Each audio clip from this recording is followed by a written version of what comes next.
Oh, hey, I'll do a quick LS tech video here, short, and I'm going to show you a couple things here about LS stuff that you might be interested in.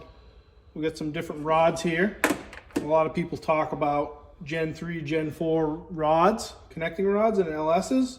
So I'm going to show you the difference here. So this is a Gen 4 GM rod.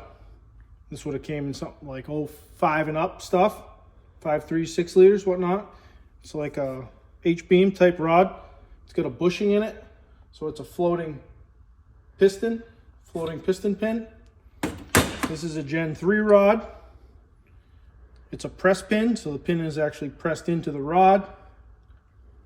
And you can tell the difference between the two rods, the thickness of them, the beef of them.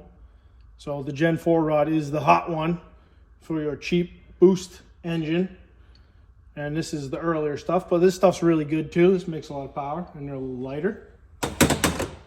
And then this here is an LS7 titanium rod, the ultimate in technology.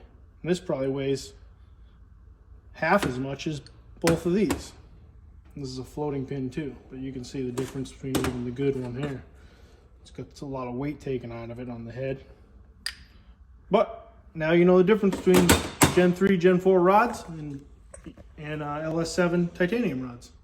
Keep on watching.